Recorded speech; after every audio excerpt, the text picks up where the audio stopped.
Here are 6 themes for this Jupiter Uranus conjunction that we're going to want to feel into. Why? Because we don't want to miss the magic. All right, so let's talk about what's on offer here. What is this magic? Why do I even want to pay attention to this, Sabrina? Good question. Good question. We just came out of an eclipse season. Didn't I just do enough destiny work? Yeah. However, the Jupiter Uranus wants to propel you further. Propel you further. Feel into that. Propel you further into your destiny. That kind of gives me the shivers. Like, whew, I don't know how far and how fast I want to go. But that's Jupiter Uranus. So let's talk about some themes around this. Jupiter Uranus. Maybe we'll start just by exploring the 2 archetypal energies side by side. Jupiter, expansive. Jupiter knows no limits. Jupiter, bigger is better. That's Jupiter. Uranus, expect the unexpected, surprises, things coming out of left field, revolutionary, the new. Mix that with grace bombing, expansive, Jupiter knows no limits, let's really go for it. And we have Uranus going like new, revolutionary, completely unexpected, let's do it. That's a lot. That's a lot. It points to this age of Aquarius stuff that people have been talking about. It points to this new earth stuff that people have been talking about. Points to 5D consciousness. There's a lot of different ways of talking about this, but it points to new. How is humanity evolving, right? What are we stepping into? What is this new technology age? We all see it, right? AI. We all see it in many other ways outside of AI, but it is this new, it is revolutionary, and it's quickening. So there's also a quickening with the Jupiter. It's quick, right? So there's a quickening to it. All right, so let's dive into some themes now that we've kind of felt into the 2 archetypes. Let's feel into a 3rd archetype though. So here's the 3rd archetype. There's Jupiter Uranus conjunction in the sign of Taurus. So in the sign of Taurus is the body. Okay, great. Great. I have expansion and revolutionary newness happening in my body. Awesome. Happening in the most stubborn parts of my body. Isn't this interesting? This will lead to our first theme in a moment. So we think Taurus is the most stubborn, mule-like sign of the zodiac. Bless their souls for it. They are the most grounded. They are the most, we could say, stuck in the mud, if we want to talk about it that way. They love the comforts. They love the known. They love the body. They love being anchored. They are like a big old oak tree, right? If you were to think of Taurus as a plant, it would be a big oak tree with monstrous roots. You are not replanting this thing. Like, you are just not. And that is where new revolutionary, expanded knows no limits is taking place. Isn't that awesome? I love this. It's like our most stuck places get to evolve. Our most, we could go outdated places.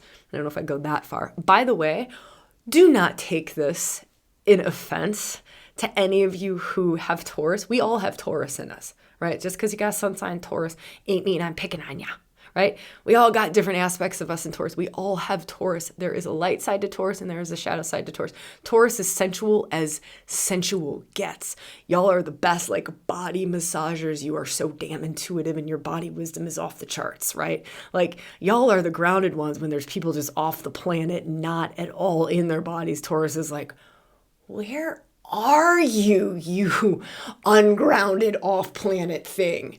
All right, so hopefully that makes y'all feel a little bit better, just in case. It's a light and a shadow side to every single aspect of self, right? And so anyways, moving on. Let's go into this first theme. So this first theme is, if we were to think about this being in the body, the most stubborn parts of self, the most grounded, embodied parts of self get to go into the new, the revolutionary, get to go into expansion, get to make the leap into, let's just say 5D consciousness, or get to make the leap into new earth consciousness, or whatever this is that, however we're describing this like next level of evolved humanity, right? Whatever that is, whatever the new is for you, whatever that is, the deep, grungy parts are now being called in. So like the mind can go pretty quick. The spirit goes really quick. Certain organs go pretty quick. Certain parts of our being parts of our body go pretty quick. But then there are other parts that don't go so quick. For instance, your spine might not go so quick, right? That's like the scaffolding of your body. Your bones might not go so quick. Your bones are like Taurian. The belly, the digestion, the digestive tract, the intestines, it's very Taurian.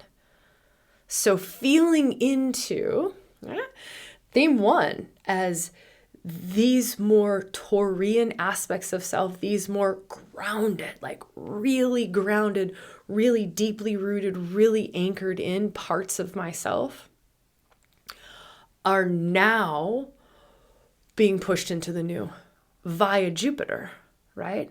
Via Jupiter. But Jupiter's like, all right, I'm going to add a little extra grace bomb here. So what can this lead to? What can this feel like? Some of us are feeling really detoxy. Really detoxy. Some of us are all kinds of detox symptoms, right? And it can be, I did a whole video on detox symptoms, so I'm not going to go into it here, but can be feeling like a purging, like a deep purging, physical purging. That can be going on. This will potentially feel very physical for us because Taurus points to our physicality. I love Taurus because it's so embodied. I love it for the embodiment of it. So here's theme number 2. Theme number 2 is embodied divinity. Isn't that interesting? Embodied divinity. Uranus is linked to Kundalini awakening. Put the grace bomb Jupiter into that. Embodied divinity. Waking up to our divinity within our bodies. Embodying more of our spirit. Embodying more of our sacred energy, which is what Kundalini is. Essentially, embodying more of our spirit. Yeah, this is pretty good. But if you think about Kundalini signs and symptoms, there's sometimes like what I pointed to in number 1, the detoxy type stuff. So Kundalini awakening signs and symptoms can be that. It's that we're embodying more of our divinity. Embodied divinity. That's powerful. And really asking ourselves, how can I support my soul landing deeper and deeper and deeper and deeper in my body? How can I support you could call it a spiritual awakening, but it's an embodied spiritual awakening.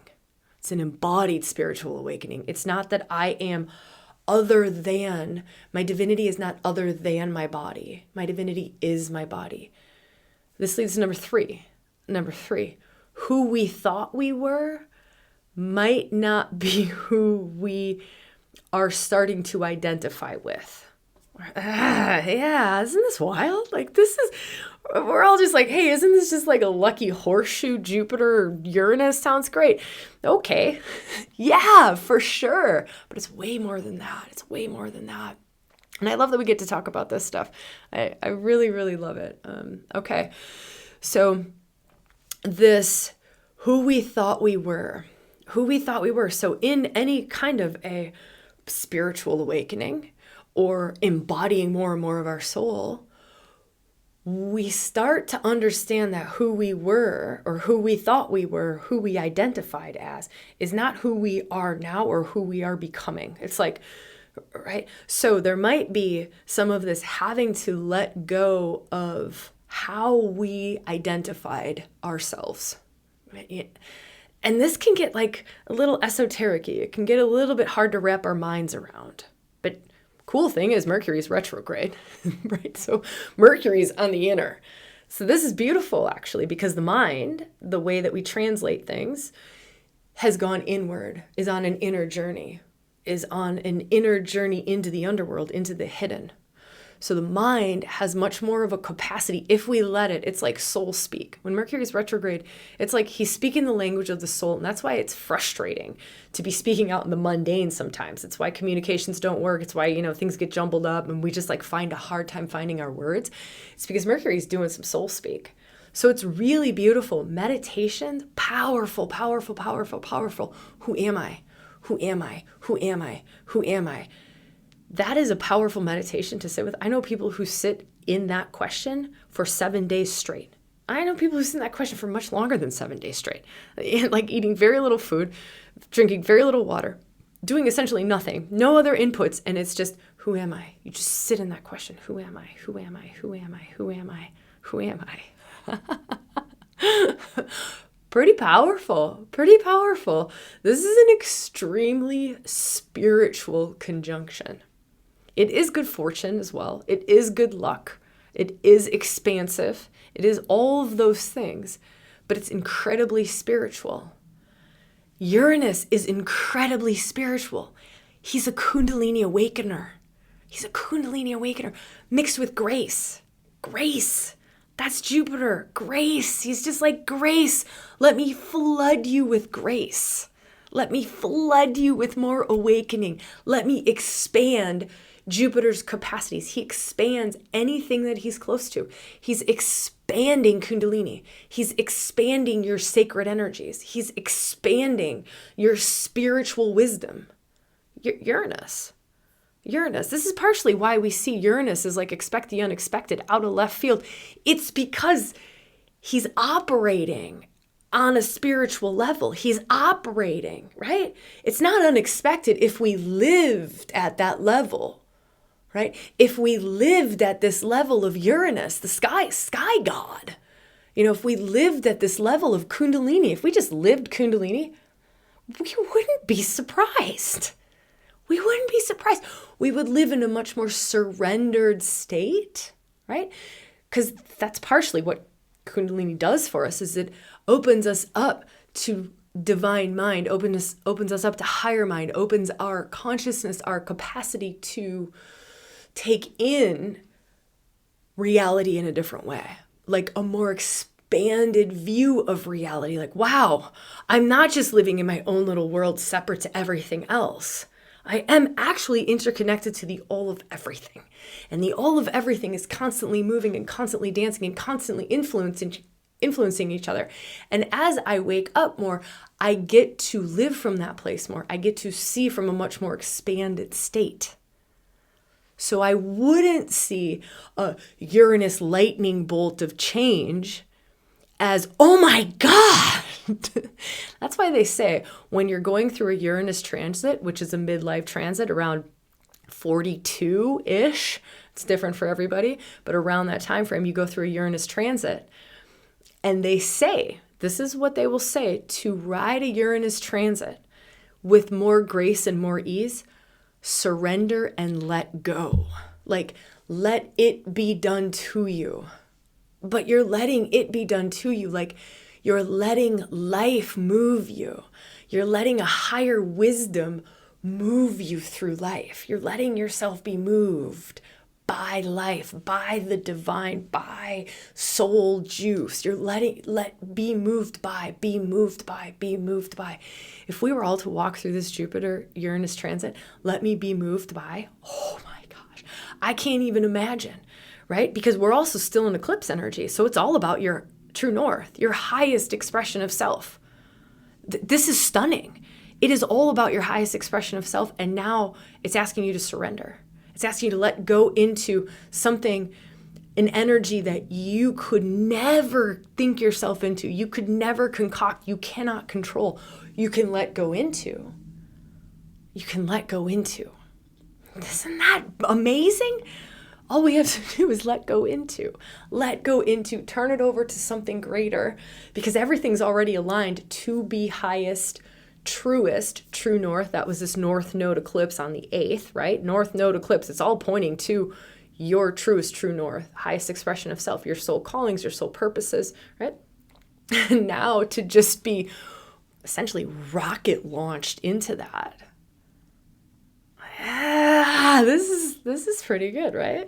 It's pretty good.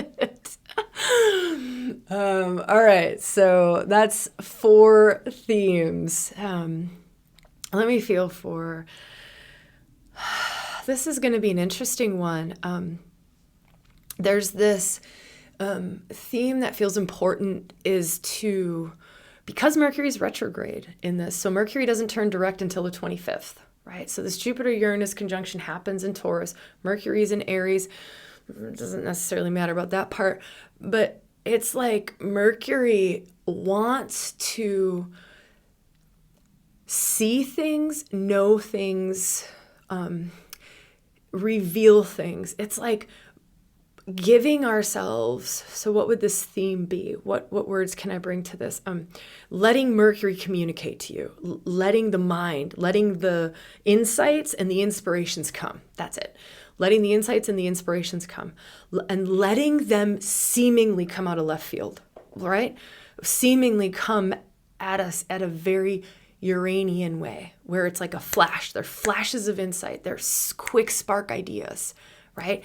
And so letting those happen, that's another theme to really be open to, because Mercury is in his reveal from the hidden state. That's a retrograde. He wants to reveal from the hidden, and he's revealing from the hidden around Aries energy. That's you. That's you as you. That's you as self. You as unique self. You as what you are pioneering into, how you are moving forward. You as new self. You as new self. And he wants to deliver the messages. He wants to deliver the messages. That's the journey that he's on, is revealing from the hidden. So if eclipse season didn't make any sense to you, it's fine. It didn't need to. If it doesn't start to make any sense to you till after this Jupiter-Uranus conjunction, that's fine. Doesn't need to. But giving Mercury the space, making sure you're giving yourself the space to either like free flow write, just like write, or free flow talk, or free flow think. But it's like, let yourself think freely, think and allow like deeper thoughts to bubble up, deeper insights to bubble up. What wants to reveal itself to me? Sometimes it can be things around what we're called to do, our purpose, what we're called to create, what our gifts are. That's a lot of what's coming up too. That'll be number 6. That'll be theme number 6. So hold on for that one. But really giving Mercury, he's messenger of the gods. I don't think we give him enough credit. I just filmed a workshop on Mercury, and I was blown away. I was blown away by the gifts that he opens us up to and how he connects little mind to divine mind. It is so stunning working in this archetypal energy, like in a way that I had never, I've worked with him for years, but like, oh man, Hermes is... like, I have deep reverence for this guy. So giving him some space to deliver the messages that he wants to deliver from his underworld journey into your soul territory, into the hidden territory within yourself to serve your soul's path forward. All right, 6th theme for Jupiter Uranus, gifts. This can be really hard. It can be hard. Yeah. I say most people struggle with this more than they struggle with like wounded territory. Isn't this wild? This is an observation of working with thousands of people.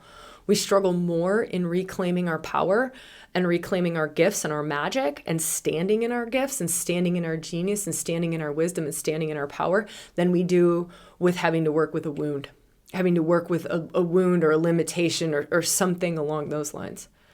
It's so wild, right? It's almost, that's the thing that we fear the most, is being that powerful, right? Is being that magical, is having those many capacities. And that's part of what this Jupiter-Uranus conjunction in Taurus is bringing us to, is it's like, you are that magical. You have that many capacities. This is what's wanting to be switched on in you. Those psychic gifts are wanting to come on to the next degree. Your capacity to channel is wanting to come on to the next degree. You are a hands-on healer. Own it. That's what it's asking us to do. Own it. What are your gifts? What's switching on? Own it. What's your unique genius? Own it. Own it, because it's not for you. So get out of your little self way, the seemingly trying to be humble, but it's actually like ego humble, right? It's not humble from a place of no ego. It's actually the ego has like humbleized itself, right? It's pretending to be humble, but it really just doesn't want to own it. It really just doesn't, the self doesn't want to own it. I don't want to own that because maybe it comes with responsibility. Like, whoa, if I influence things that much, that's a heavy weight of responsibility. If I'm that psychic, oh my God, that's going to blow up my world. It's going to change things. It's going to mess things up. I'm going to lose love. Witch wound can come up here. The witch wound, right? If I'm that magical, they're going to want to burn me at the stake. If I'm that magical, they're going to take my children. I'm going to be ostracized. If I'm that different, if I'm that, I don't know, special, like whatever comes up in us as our gifts are wanting to be revealed because they're wanting to come online. They are wanting to come online in this Jupiter Uranus conjunction. We are all magical unicorns. You're a magical unicorn. I'm a magical unicorn. The person next to you is a magical unicorn. We are all magical unicorns, right? We all have different gifts though. And it's like, gosh, can we just stand and just be the greatest magical unicorn that we can be, because it's not for us. Your magical unicorn isn't for you, right? It will give you feelings of purpose and fulfillment and love. Like you will feel in alignment and you will feel fulfilled, and it will feel like that's part of what giving the gift is about. But it's asking us to give the gift, to own the gift, to give the gift. So if that helps in any way, like I'm going to own this because it's not for me. I'm going to give the gift. I'm going to give the gift. That's like genuine humbleness. That's genuine humbleness. I'm humble enough to accept that much magic, juice, specialness, gifts, whatever it is, right? That your words are in your mind. I'm humble enough to do it because I know it's not about me. That's the wisdom. That's the wisdom. I'm humble enough to accept it because I know it's not for me, and I will not define myself by it. I will not attach to it. I will not cling to it. I will not define myself by it. I will let that move through me to serve the world. Just that for the Jupiter-Uranus conjunction. Wow. That was like the down and dirty Jupiter-Uranus conjunction. By the way, if you're not in membership, we're doing something cool and super special around Jupiter and Uranus. I know. I can't tell you about it though, because it's a surprise. In true Uranus form, it shall be a surprise, and feel like it's coming out of left field.